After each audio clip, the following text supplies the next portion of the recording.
Good afternoon. It's Wednesday, the 6th of January 2016, just after 1 o'clock. Welcome to UK Column News. I'm your host, Brian Gerrish. With me in the studio behind the technical desk is Mike Robinson, and we're going to be joined by live video Skype link by Alex Thompson from Eastern Approaches. Well, the weather in Plymouth is pretty good. We've got quite a lot of blue sky. It's still quite damp and chilly, a few fluffy white clouds around, but not too bad. It seems the pattern's repeated across much of the country. I've got a report that it's grey in Norfolk though, so that's a bit sad, but it's sunny Rhondda today. And I believe that a great deal of rain is falling not on the Spanish plain, but in the Netherlands. Is that correct, Alex?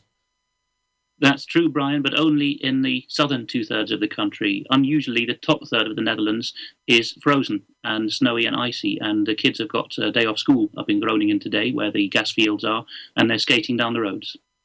Excellent. Well, we've got a very fluffy, cuddly picture there of life in the Netherlands with those children on their skates.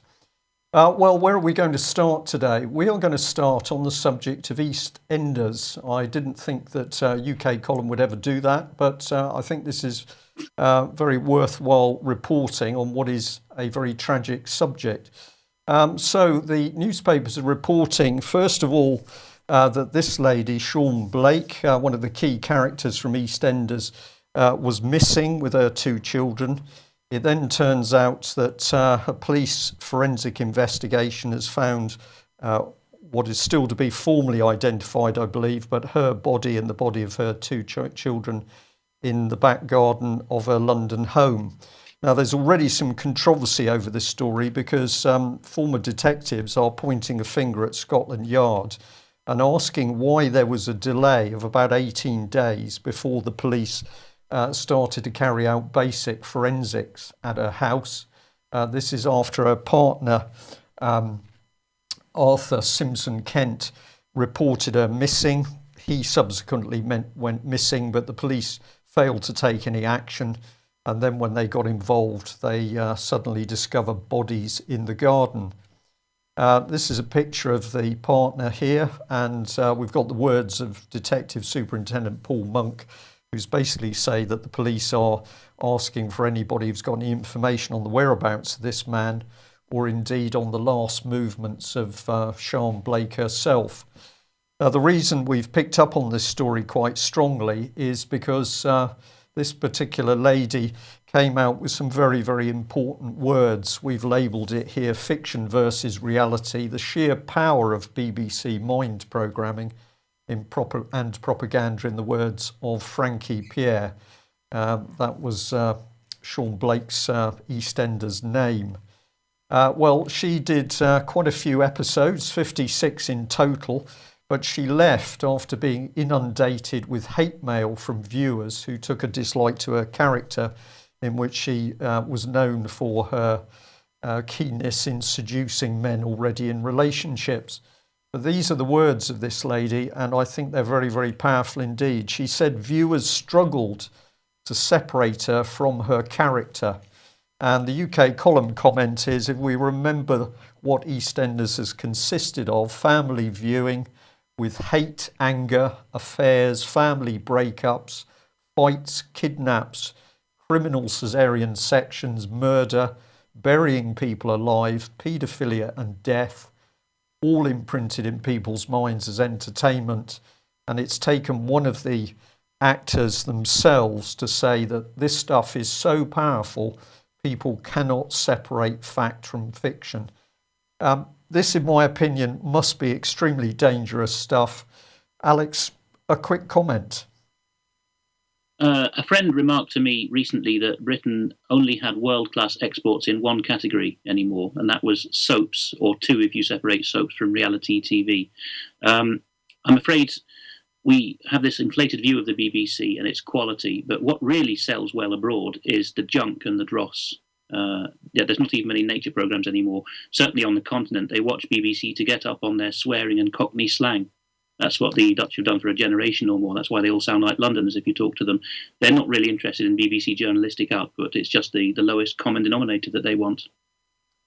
Alex, thank you for that. Perhaps, though, we should just add, of course, that UK column exposed the BBC's very own charity, Media Action, for its boastful activities of its ability to get into nation states such as Syria, for example, but also Kazakhstan, and to dismantle that national infrastructure from the inside.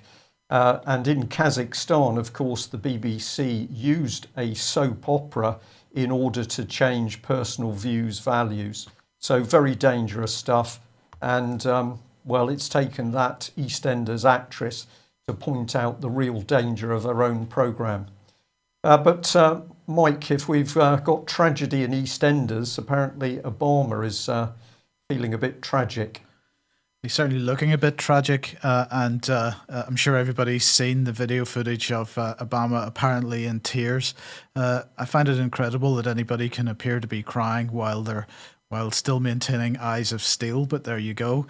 Is there any emotion in this man at all? I very much doubt it. So mainstream media absolutely jumping on this, that the president is getting emotional as he remembers Sandy Hook victims. And then calling for, of course, more firearms control in the United States. He said every single year more than 30,000 Americans have their lives cut short by guns, 30,000 suicides, domestic violence, gang shootouts and accidents. Hundreds of thousands of Americans have lost brothers and sisters and buried their own children. So it went on. But I was sent a little thing this morning from Maju Baraka by Vanessa Beeley, and I just wanted to read this because I thought it pretty much summed this thing up. I'll start believing those tears when Obama withdraws all support from the Israeli Prime Minister and Saudi King for what they do in Palestine and Yemen, to Palestinian and Yemeni children day in, day out, and ends the drone wars his predecessor began 15 years ago. All fascist policies that terrorize innocent child victims worldwide. These folks are really insane. You know, we joke about it, but it's really true. How can anyone take a sitting president of the United States that is responsible for the mayhem and death across the planet seriously when he cries about gun violence? A man who gave the Israelis a green light to murder Palestinians because the occupiers have a right to defense. A man who gave moral support to the slaughter of people in Yemen by the dictatorial state of Saudi Arabia. A man who counts the destruction of Libya and the deaths of over 50,000 human beings as a successful foreign policy initiative, and who unleashed the murderous policy of regime change in Syria that resulted in millions displaced and the lives of hundreds of thousands. No, I'm not impressed with this US-centric sentimentality. Lives in the US are not more precious than the lives of others. And of course, he's apparently crying over lives in the United States, but there's still a fairly big question mark about whether these are his own country people or not, which is what I'm hinting at in the slide. It's remarkable, isn't it? I looked at that picture and I thought the same thing, Mike. You look at the eyes, they just go into a black hole. There doesn't seem to be any real sympathy there. I think the agenda is get the guns off the American people, because if Obama can achieve that, of course, he can achieve the same sort of dictatorship that David Cameron's working on. And what are they basing a lot of their action on? Of course, it's also the terrorist threat. And very interesting that the Mirror and other newspapers have picked up on what's now being described as a jihadi university. So this is quite extraordinary, really. We've got the fact that ISIS is not only able to train children, we'll have a look at that in a minute, but they've got to the point where they can produce missiles and remote-controlled car bombs, all while there's war going on around them. So these are really extraordinary people. What's come out is a video showing their capability in these fields. Apparently, a video given to a member of the Free Syrian Army, which I thought was one of the terrorist groups, of course favoured by former Tory MP Brooks Newmark. Maybe they're good terrorists. That's probably why I'm getting confused.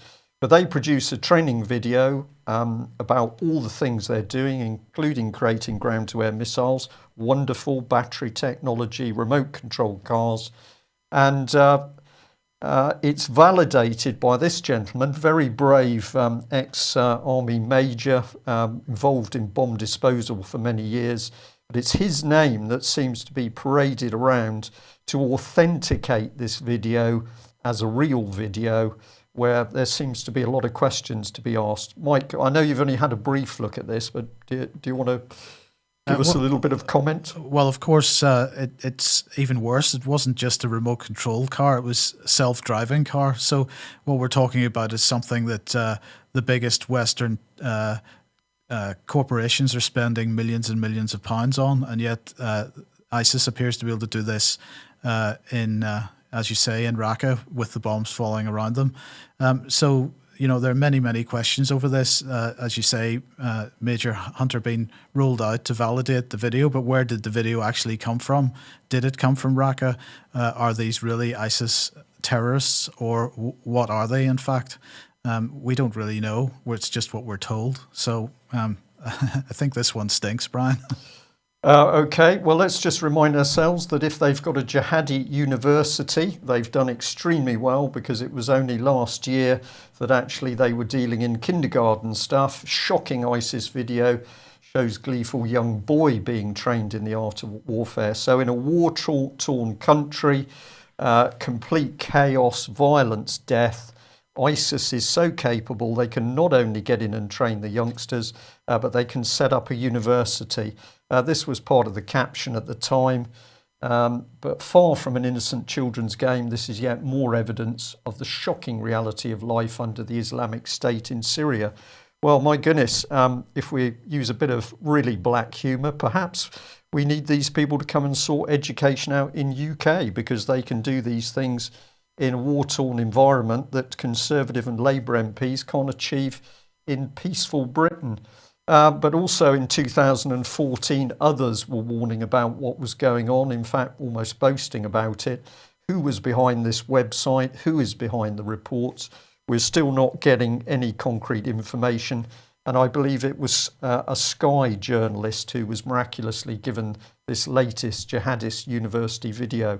Alex, just give us a brief comment on what your take on this is. I find it incredible.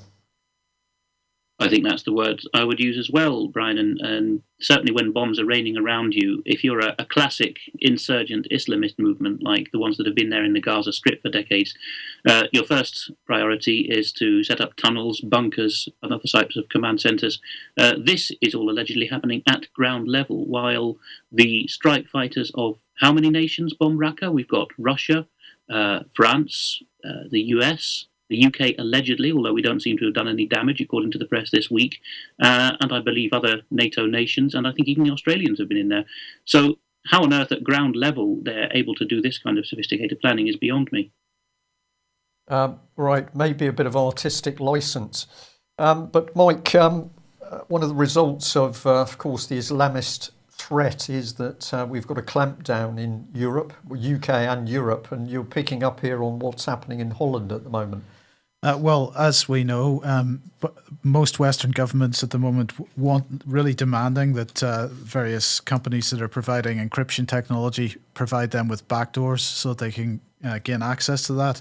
Well, the Dutch government, as reported by the Register here, has said that they do not support this notion of backdoors and encryption technology. They have issued a paper. I believe this is it. And it's published by the Ministry of Security and Justice on Monday this week, and it's signed by security and business ministers. And they're saying that the government believes that it is currently not appropriate to adopt restrictive legal measures against the development, availability and use of encryption within the Netherlands. And they say that by introducing a technical input into an encryption product that would give the authorities access would also make encrypted files vulnerable to criminals, terrorists, and foreign intelligence services. This could have undesirable consequences for the security of information communicated and stored, and the integrity of ICT systems, which are increasingly of importance for the functioning of society. Now, this position They've taken this position just a month or two since they decided that they would, with this piece of legislation, that they would approve a €500,000 grant. And it was originally for the OpenSSL project, which of course provides most of the sort of web encryption and email encryption that's on the internet at the moment. But in fact, they then amended that with this document published in December, and they have now decided that they're going to give that €500,000 to not just OpenSSL, but LibreSSL, PolarSSL, and a number of other security projects. So while that seems like a good position for the Dutch government to take, we can't get too complacent, however, because it's not all good news. This is the Dutch National Cybersecurity Centre. They're responsible for overseeing digital security in the Netherlands, and they're pointing out that there is a bill. Going through the Dutch Parliament at the moment. It's expected to pass later in the year, which will make it legal for the Dutch authorities to, among other things, investigate or hack into suspects' computers remotely, for instance, by installing software to detect serious forms of cybercrime. Well, if they're intending to hack into people's computers and install software, that seems like a pretty dangerous thing to me. Is it just software they're going to be installing on people's computers, or will they be uploading perhaps images of children? We don't know. The legislation will also make it legal to intercept data or make it inaccessible. And for example, they're specifically mentioning email content that can be intercepted and so on. Now, of course, this is probably just a case of legalizing retrospectively what the security services in the Netherlands are already doing. And that's pretty much what's going on with Theresa May's Snoopers Charter legislation over here. But nevertheless, it does seem like a bit of a double standard that they're taking this position on one hand and the position on encryption on the other. What are your thoughts, Alex? That was a fascinating overview there, Mike, and I totally agree with you that it runs very parallel to the retrospective legalization that the UK has done for years. What I'd point out is that the initial slides you had there, which were showing a surprising and commendable degree of awareness of real internet security, that stuff came from Dutch MPs. The legislation and the first couple of slides you showed there were actually letters from the ministry responsible, the Ministry of Security and Justice. Yes, they are one and the same in the Netherlands now, Security and Justice, which were presented to the Dutch House of Commons, the Tweede Kamer. And the Dutch constitution obliges ministries to do what is only a gentlemanly convention in Britain, which is that when they're planning their policy agendas, they must lay their plans before Parliament before anyone else gets wind of it. And the amendment you showed with a surprising degree of awareness of OpenSSL came from a group of MPs who were not satisfied with the text of the law drafted by the ministry's legal bods. And MPs in the Netherlands actually come out of business and even out of IT sometimes, and they've taken an active interest in redrafting this properly. There's a number of ways in which the Dutch are very much world leaders in sensible IT. Not the government, but the people generally. Just last night I was talking to a young lad who's in college in the Netherlands. He was asking me where he could go for a placement to practice his internet security, and his whole course is called IT security. People end up working for the police or the private market afterwards. So the Dutch do lead in some areas, and their transparency will probably point out, by way of glaring contrast, the difference between what the Dutch government's planning and what the British government's already doing. Okay, well, if we're under increasing surveillance, one of the things that we know is at risk is banking information. But what are the banks doing behind the scenes? You've got something here on HSBC, Mike. Well, it's just another example I've been calling this out every time one of these happens. I think it was Royal Bank of Scotland that started this trend of basically switching off their computers when things get a bit rough for them. So here we are with HSBC with another IT glitch. Now, the banking sector is pretty careful about the standards of IT that it uses, and I do not for 1 minute believe, I'm sorry, that banking systems simply fall over and stop working. Of course, every computer system has that capability, but there are so many backups and backup strategies in this, and disaster recovery and business continuity strategies. So much money spent on this within the banking sector that this shouldn't be possible. And so I'm calling this out as another situation where HSBC has found itself unable to meet its obligations, and so they've decided that the best way to deal with that is to switch off the computer systems and blame it on an IT glitch, which means that they gain a couple of days to get themselves out of whatever mess they're in. Well, do we trust the banks? I don't think we do. We're just shortly going to come on to perhaps one possible solution or an indication of a solution. But before we go there, papers in UK have been reporting that Chancellor George Osborne has had, I think it's 87 meetings with bankers, and the papers seem to be expressing surprise at this number. But to me, it makes complete sense because, of course, it's at those meetings that George Osborne will actually get his instructions from the corrupt international banking cartel as to how he's to drive the fiscal and economic policy in UK. Just an opinion. Well, have a look at this because Switzerland seems to be coming up with a solution. This is very similar to the Bradbury pound, in my opinion, Alex. What's been happening with Folgeld? Yes, on the slide there you see, well, I've translated the header, the banner there really. For crisis-proof money, we need money creation to be an exclusive preserve of the National Bank. This is, of course, the land of citizens' initiatives, Switzerland. We're going to look at bogus citizens' initiative later. This is a real one. And Vollgeld is just the German and Swiss term for, well, literally it means the full shilling, full money. In the equivalent in the US would be called sound money. And these are a group of people who believe in the classic model of a national bank minting the money. There are other libertarians who argue that the best solution is to have a free choice of currencies or local currencies, but at least they're doing something. And in the Swiss model, they've got the full-on democracy, which we still don't have. They have a constitutional obligation that once they've collected 100,000 signatures, the Swiss government must acknowledge federally that this referendum needs to be held in every canton. In Britain, we recently have this petition Downing Street model where a debate is possibly triggered and nothing happens. But the Swiss go right from a petition over 100,000 threshold to a referendum. So the Swiss media is going to have to report this now, and the whole country, I think this is the main point of this initiative, is going to hear day after day in the Swiss media that in the current system, banks are creating money out of thin air. Now, sorry, Alex. Of course, one of the key points here is that they're talking about a national bank and not a central bank, and that there's a key difference there. Absolutely. I was hoping that you would come in on that, Mike, because I'm not an expert on Swiss economy, but I do know that the Swiss National Bank is a national bank. It was created the right way round compared with other European and US models. That is, first of all, you had a plethora of lending banks, like in Switzerland in the 19th century, which were also minting banks. Then it was created by constitutional amendment, and only after that, in 1891, when the rest of Europe was going to sleep and letting the Rothschild bank for us, that the Swiss government amended the constitution again to clarify that it alone could print banknotes. And of course, since about 2000, we've had a wave of privatizations of central banks. Here in the Netherlands, De Nederlandse Bank is in private hands now at arm's length from the government. So is the Swiss SNB. Since 2004, but it's still constitutionally obliged to act in the national interest. Nothing about the state or the government. Switzerland hardly has a government at federal level.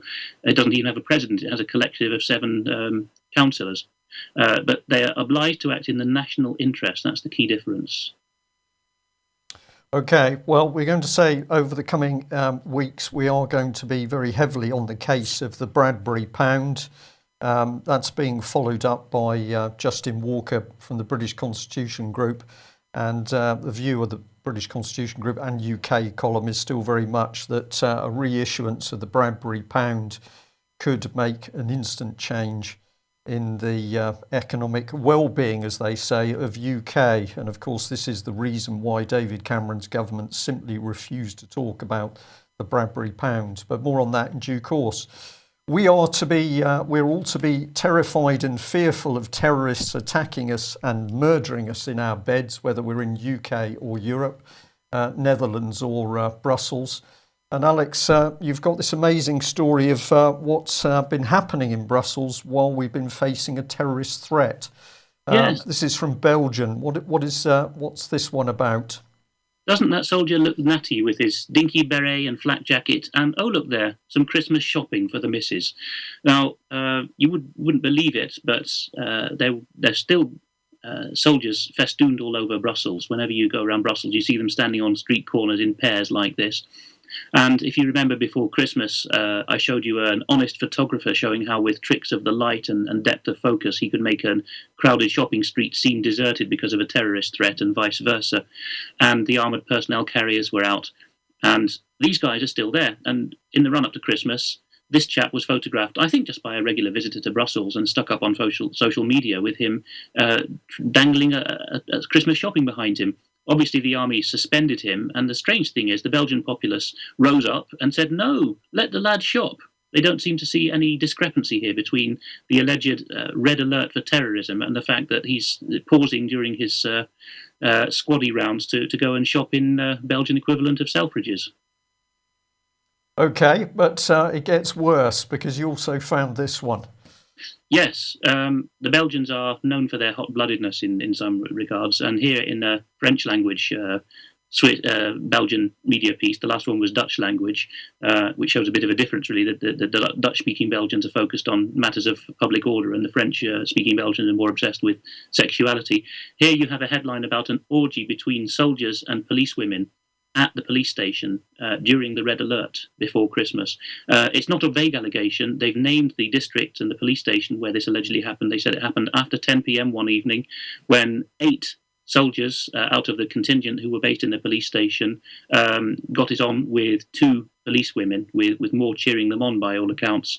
And this was actually very close to Molenbeek, the district of Brussels, which we're told is the source of all evil and bristling with jihadis. But the soldiers weren't out on the streets patrolling. No, they were having a good time with the local police, shall we say. And you can see an example of fraternization between the two there. Well, we're going to come on a little bit later to the rise of the EU army. So presumably this will be the standards throughout the EU army when it's fully compiled, fully integrated. But who are we to complain? Because, of course, if the odd orgy is fine with the European army, we are praising Satanism on board Royal Navy warships, something we are not going to forget. But the truth is apparently coming out as to who's doing the damage in the world, and the Telegraph here is picking up that Dutch investigators have been using Bellingcat in order to tell us who's been doing what. Now, there's a lot behind this story. I've got some extra slides to follow, but take us into the incident, if you will, Alex. Well, my ears pricked up when I was listening to the Dutch main news station, Radio 1, a couple of evenings ago, and I heard the lady presenting the news show obviously stumbling over this unfamiliar word Bellingcat and asking her interview guest, I didn't even catch who it was, she said, what do you think about this Bellingcat, this as she called it, a research collective?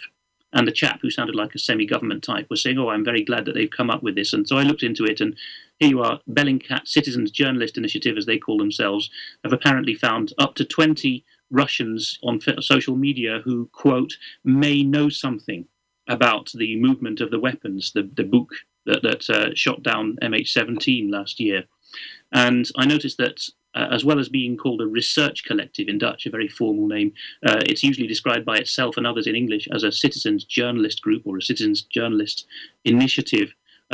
If you Google Bellingcat, quite apart from the fact that the most they can come up with is these 20 unnamed men may know something about the movements. That's about 3 steps removed from allegation of culpability. If you Google Bellingcat, then Google's automated suggestions are Bellingcat lies and Bellingcat funding. And I think you can take us into a bit of the people behind them now. Well, this is from their own website. I encourage people to go there and have a look at the list of people because they are fascinating. The first man here, Aaron Stein from Royal United Services Institute. This is the organisation that many of Britain's senior military are saying seems to be dictating Britain's military policy. But there's a whole list of them. But this is the key man, Elliot Higgins. He's the founder of it, and if you look at information on the internet, it just says he's connected with Bellingcat, also the King's College London. But if you press on the button to see his full profile, it actually takes you nowhere. It takes you into an empty space. We had a quick look at his Twitter account, and he's full of his own importance. But you say, who is this man? And it was at this point that we managed to track him down to being a visiting research academic at King's College London. Mike? Yeah, but what's fascinating about him is that even if you look at his Wikipedia page, there's no information about him. Wikipedia says he was born in 1979. In fact, the paragraph goes, Elliot Higgins was born in 1979. In 2012, he did X, Y, and Z, and there's nothing to be found about what happened in the intervening years. Clearly, he grew up a little bit, but from when he became an adult to the present, till 2012, when he started his blog and was immediately picked up by the mainstream media, he basically doesn't seem to have existed. So who is he? Perhaps he's been to the jihadi university, Mike. He's had to disappear out of the country. Well, of course, here we've got nebulous people with no real history, the so-called grey men, but they're instantly part of mainstream newspaper articles supposedly telling us the truth about what's going on. Maybe there's a bit of EastEnders in this. But this one is different. So back to you, Alex, because Angela has been given a prize. This, you couldn't make it up, and that's exactly what the Dutch are saying on Dutch language websites at the moment, where they're allowed to comment. You couldn't make it up. Merkel is being given a prize which is in the gift of the Dutch to give. In fact, in a kind of arm's length way, it's the Dutch crown that awards it, because this award was announced by the King's Commissioner for the province of Zeeland. Why? Because Zeeland and its provincial capital city, Middelburg, houses the Roosevelt Academy and the Roosevelt Foundation. President Roosevelt's forefathers came from the province of Zeeland, you see, in the Netherlands, and they've decided, a bit like the Nobel Peace Prize being awarded from Oslo, although it's Swedish, they've decided that Angela Merkel deserves the four freedoms for being this year's person who has the most sort of staunchly defended and embodied the four freedoms that Roosevelt expressed in the early 20th century, as supposedly defining the century and what America was all about. These are freedom of expression, freedom of assembly, freedom from want, and freedom from fear. I think it was after the Second World War that they really got going. And Eleanor Roosevelt survived him for a long time and pushed this idea. But Merkel has been given these for allegedly showing European-level leadership in the refugee crisis, and also in the financial crisis of the last year or two. So what the Dutch make of that is, in many cases, unprintable. Well, if that's what the Dutch make of her in that, under those circumstances, Alex, it seems to go in a different direction when we talk about the creation of the EU army. And you've got a number of articles here to do with that very subject. This was the first one from Radio 1 NPO. That's right. This is the Dutch news station again. You get some good gems listening to that. And I was listening just this morning to this. De Ochtend means this morning. And they had this chap on, whose name is there in the top of the panel, Rini Goos. He's the Deputy Director of the European Defence Agency, EDA. And he's a Dutchman himself, although he works in Brussels. It's an EU body. And the Netherlands has taken over for this half year the rotating presidency of the EU, and thereby also chairs a number of bodies like this European Defence Agency. He was insisting that they're not there as a rival to NATO or the United States, and he said, no, we came about 11 years ago because the Americans had started telling us we needed to shoulder more of the burden of defence. Well, you'd think that the logical thing to do would then be to fund NATO properly, but no, they decided to do this without the US. And a number of things he said in this interview with a very credulous anchor lady saying, oh, yes, we need more Europe, don't we? We need the population to become pro-Europe. And even in the Netherlands, they're anti-Europe. And this is a big problem, isn't it? The things he was saying were quite startling. He said, we have 16 types of armoured cars in Europe. Well, yes, that's because you have nearly 50 sovereign nations in Europe, isn't it? And some of them are serious still. He said, in 20 years, we've gone from 3 munitions factories in the Netherlands to 0. And he didn't say this is because of treason by the Dutch government. He said, no, this is obviously because we can't survive on our own anymore. He said, we need a single European defence doctrine so that if we campaign together in another part of the world, we don't get the Dutch army going left and the Poles going right. So apparently for that we need single integrated training and doctrine. He said that even the big players, the UK and France, are realising that they can't operate with full sovereignty anymore. He didn't give any evidence for this. He didn't adduce any proof. He just said it. And he said that we're realising, starting with the smaller countries like Belgium and the Netherlands, that we can't.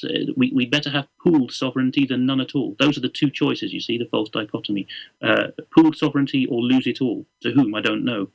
And he said that we Dutch are the trendsetters because we've already decided some years ago that when there's an international crisis needing military response, we go first of all for the international cooperation solution. And only when we found out that that's not possible do we consider sending our Dutch army in. That's the level of Dutch military thinking now. And it's now for the next half year, it's going to be the chairmanship of the European Defence Agency. So watch this space. And then we move on to these other slides.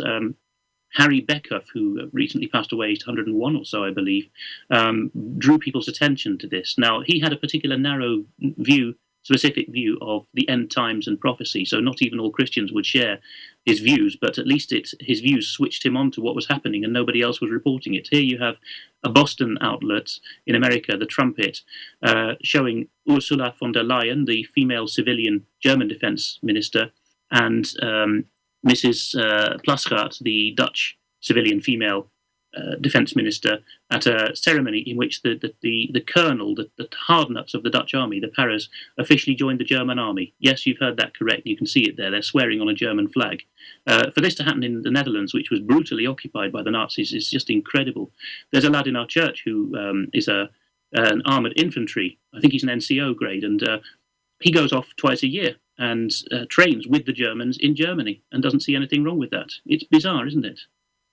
Well, it's quite bizarre, the fact that we still see so many people failing to react as to what's being built in front of their eyes. And this article from The Trumpet simply says it all. Germany is building a European army before your very eyes.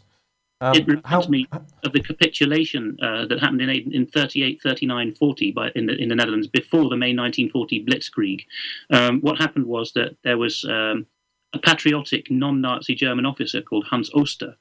He was actually executed together with Admiral Canaris at the end of the war for involvement in the Stauffenberg plot against Hitler.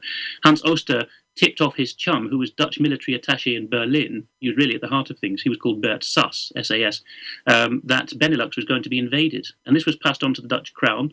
The crown's advisors said, "Oh, don't believe that." Sass was tasked to go back and get more details, and Oster got him pretty much the invasion plan on a map, saying, "Sorry, old chap, you are going to be invaded, not just the Belgians, the Dutch too." And the Dutch cabinet, the equivalent of the Privy Council, considered this and dismissed it. So that's when they were invaded in May 1940, they fought bravely for 5 days. And at the Grebbeberg cemetery, there's so many Germans buried that Hitler ordered them taken off and buried elsewhere to avoid the embarrassment of showing what a fierce resistance the Dutch had put up. But they had no modern aircraft and pretty much no supply lines for the military. And had to capitulate after the bombing of Rotterdam, in which many civilians died.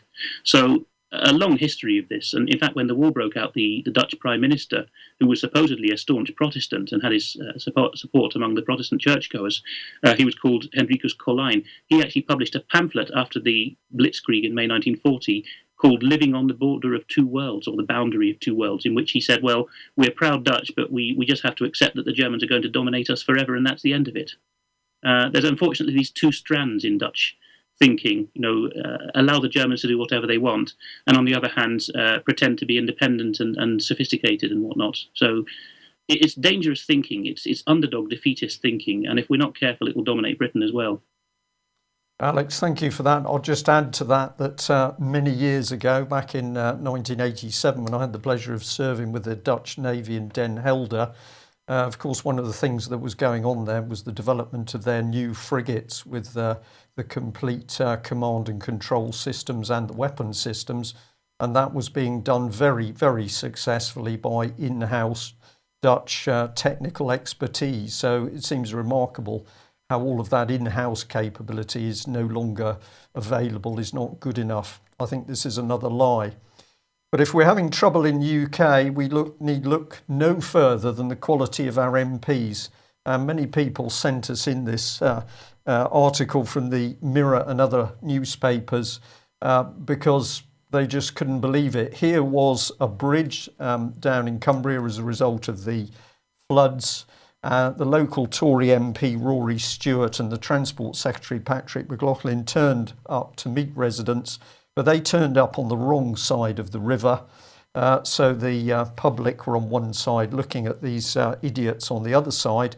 And when the photograph was taken, of course, it showed, I think this is Rory Stewart in the middle. He was certainly amongst this group, but they'd gone past the safety barriers and were standing directly over what I've labelled a black hole, which was a cavity under the road. Highly dangerous situation.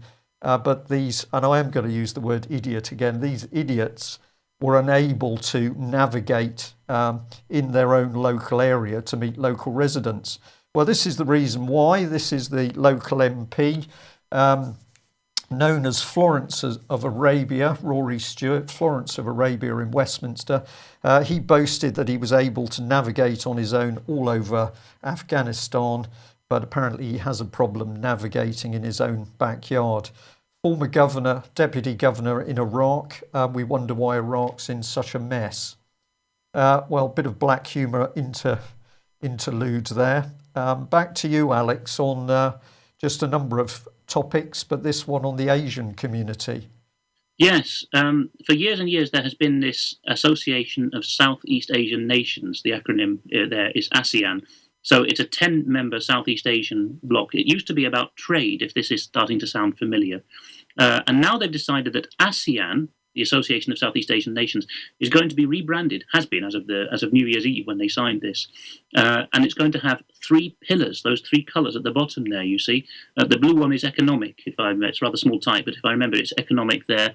And on the right-hand side, there's defence, is that right? The left is policy, security and community. The yellow is economic, and the right is social, cultural community. Yes, so there appears security, and the red is social, cultural. Well, that's the whole point, right? These 3 pillars, and particularly because the economic one is central and came first, it's an exact replica of what the internationalists did with the EU. They started with the phrase European Economic Community, and now ASEAN has been hived off, the old ASEAN. It's now called the ASEAN Economic Community. And you see, all along, it was just planned to be the first and central of these 3 pillars. And flanking it now, you've got defence and social and cultural cooperation and every infringement of sovereignty which has happened in Europe for the past 50, 60 years. Well, comment in our chat box is this is more of the New World Order, and we would agree this is the creation of a one world government system. It's not even by stealth, it's obfuscation because the evidence is in front of us, but we can't see it. Well, Ireland seems to have suffered under the European part of the New World Order, but The Spectator has got an interesting story, apparently. Yes, when Ireland was having its existential crisis for the last almost decade now, there was precious little being written in British journalism or rest of world journalism about what was going on in Ireland, at least not in English. I think in places like Portugal and Greece they were writing about the painful similarities, but not in English. Now all of a sudden Ireland has apparently and supposedly reached balance and maturity. So they've had their economic crisis, they've had their culture wars, they came late to Ireland, but they were ferocious, and all of a sudden the church was knocked off its pedestal, the Roman Catholic Church, and homosexual marriage came in, and it's almost like a kind of catharsis. The attitude of the globalists, including, I think, the people behind The Spectator ultimately, is Ireland has been welcomed to the club of civilized nations now. Anyone who's been to Ireland as much as I have, although not much of late, will know how much depression there is in the country. I mean, physical, mental depression, lackluster feelings, emigration. And for this article to claim that things are all right because the Irish greet strangers with a warm welcome is just idiotic, isn't it? I mean, that says nothing about how the locals feel. You can go around the Balkans or any part of Eastern Europe or Southern Africa, and you can be greeted by dirt poor people who see no prospects for their children ever to get stable jobs. They'll still be very friendly to visitors, of course, and they'll still put on the show for the tourists of being the old-fashioned nation they were. But Ireland's just been split open, I'm afraid, by the last 10 or 15 years. Right. And of course, one of the things that the Irish are suffering from, we are suffering from, is a change in the policing style. We know there's been some particularly brutal action by Irish police in the taking of children. But you've got this interesting story here of mirrors being taken onto the streets in the Ukraine. Yes, and the immediate response of the Ukrainian government, the Putsch government that's come to power, is to draw up legislation, apparently, to ban the bringing of mirrors onto the streets at certain times if there's a protest, because they're a potential weapon, apparently. What these chaps are doing is, in Kiev particularly, anyone who is not with the neo-Nazis, so ethnic Russians or just moderates, who don't like what the government are doing, are facing in their protests these robo-cops with their riot shields, particularly the Berkut unit, which you'll remember was so crucial to the crushing of dissent during the Kiev coup a couple of winters ago. And the protesters are bringing out full-length mirrors, wardrobe-type mirrors, to literally hold them up to the protesters and especially the police and say, look what you've become. You've become an inhuman robocop. And apparently these men are looking away in fright and disgust, because during their training they never get to see themselves. They only get to see the rag dolls that they're supposed to be targeting. Very effective, and other countries or protesters from other countries are considering following suit.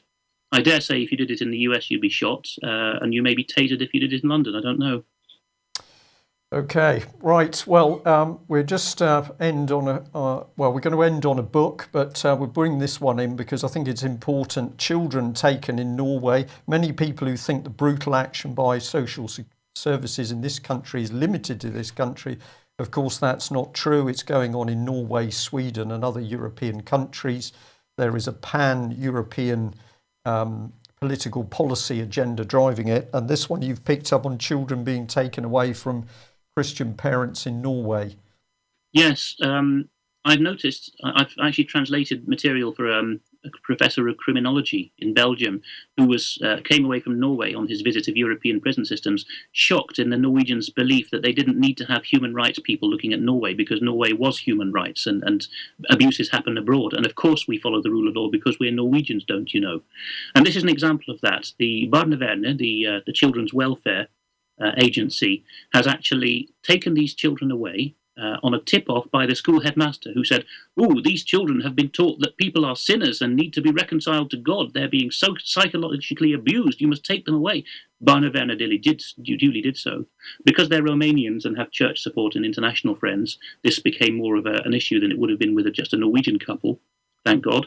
And Barnevernet's position now is, well, yes, reluctantly we've arranged for the parents' fitness to parent to be tested in February, but meanwhile we've already started adoption proceedings because, you see, it's been so long since we took them that it would be cruel to put them back with their parents now. And they even put out a press statement saying the children don't miss their parents. I mean, what kind of thumbing their nose at the public is that? There is, I'm afraid to say, no rule of law in Norway or Sweden. Denmark is a little better in that regard. But even in Denmark, policemen are not obliged to tell you their name and number if you ask, and they can require you to delete film footage of them or take you to prison or whatever. So there's very little habeas corpus or rule of law. And the friend writes about this case that the Norwegians here seem to be doing very much the same as British social services, removing the children on a mild complaint, interrogating them in a manner to produce the required indications of guilt, medicalizing and turning into abuse the parents' teaching of Orthodox Christian doctrine, and moving to have the children adopted before the court processes are complete. This is what named person in Scotland and the similar procedures in England will do fairly quickly. I think my friend's absolutely right about that.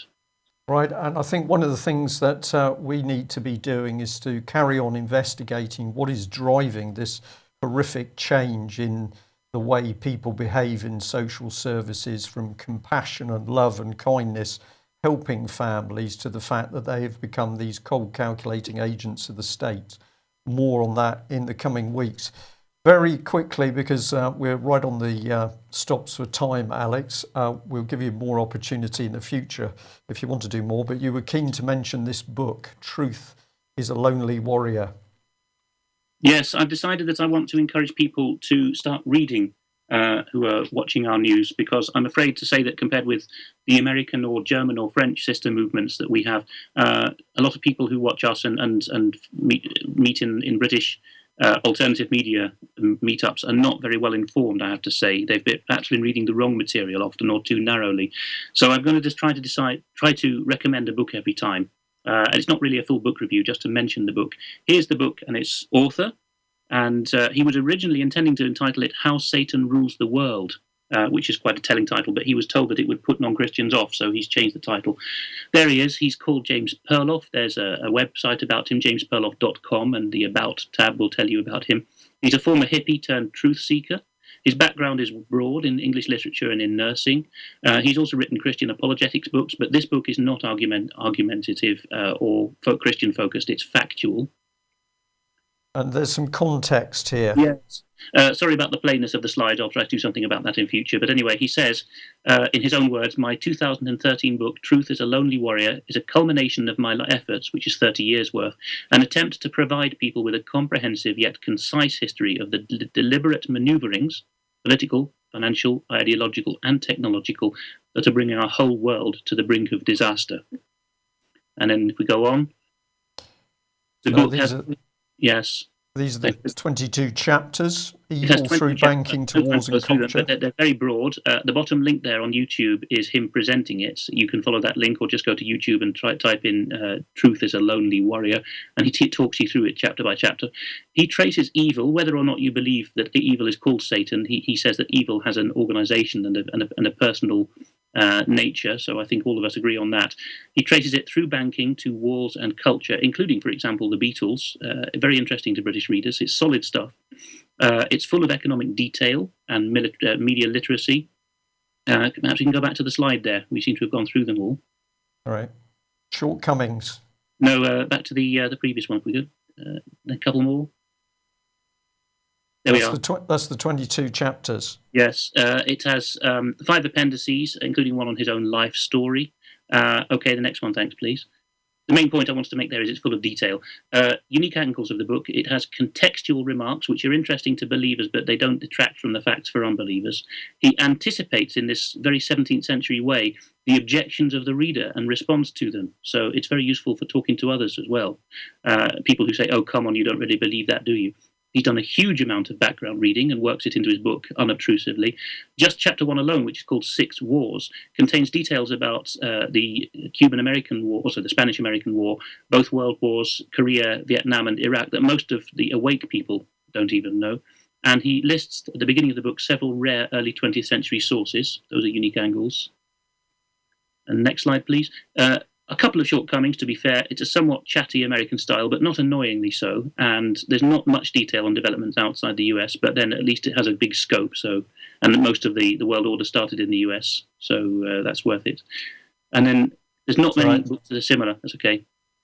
Similar books. There's not many similar books. But if you're familiar with John Coleman, who I hope to cover in future, it's largely from his stable of thought and research. And then finally, if you can put that slide up, availability. I don't want to tout Amazon, but it is convenient. It's £7.69 as a Kindle book because it's $10 when that translates as that. There's the link to the Amazon page. Again, you just go to Amazon and type in Truth is a Lonely Warrior.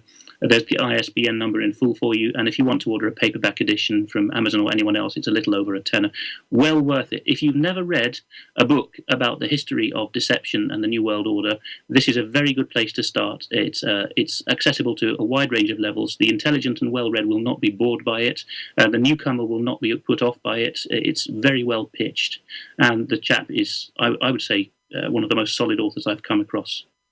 Okay, Alex, thank you very much for all that. I think all of us would encourage people to read. Don't just believe what the UK column says. Have a look at our material, research it for yourself. And of course, books are a wonderful thing, which is why the British government is busy trying to shut down libraries across the country. What are we seeing? We are seeing the rise of a dictatorship. It's coming in through the UK political policy very quickly. It's coming in through Europe.